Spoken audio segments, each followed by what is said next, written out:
ہم چین سے اچھے تعلقات چاہتے ہیں، ہم روس سے اچھے چاہتے ہیں، ہم امریکہ سے چاہتے ہیں، ہم سب سے چاہتے ہیں، غلامی کسی کی نہیں چاہتے۔ یہ کوئی میرا انٹرویو 26 سال میں بتا دے کہ میں نے اس کے علاوہ کوئی بات کی ہو۔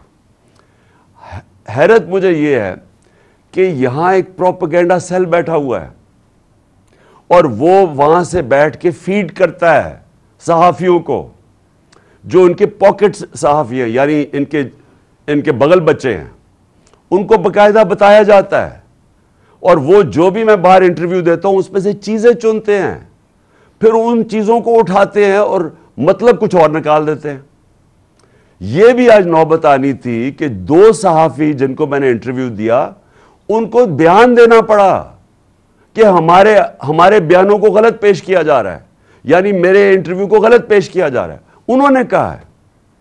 اور وہ غلط اس لیے کر رہے ہیں کہ یہاں پورا پروپیگنڈا سیل بیٹھا ہوا ہے، وہ ساری کوشش کر رہے ہیں کہ کسی طرح یہ ثابت کریں کہ عمران خان نے کچھ کہا تھا تو کچھ اور ہو گیا۔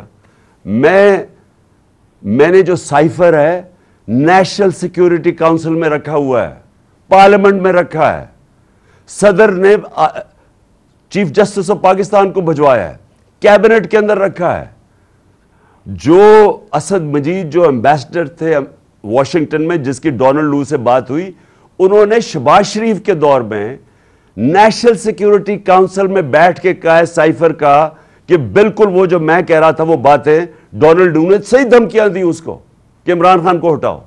اس میں تو کوئی شک ہی نہیں ہے، کیونکہ اس دوسری سیکیورٹی کاؤنسل جو بیٹھی تھی شہباز شریف کے نیچے، اس نے بھی تائید کی ہے کہ ہاں انہوں نے غلط کیا ہے، انہوں نے مداخلت کی ہے۔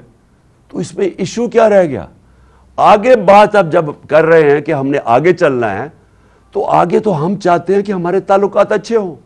میں تو ہمیشہ چاہتا ہوں، کیونکہ جتنے ہمارے دنیا میں اچھے تعلقات ہوں گے اور دشمنیاں کم ہوں گی، ہم تجارت کریں گے اور ملک میں خوشحالی آئے گی۔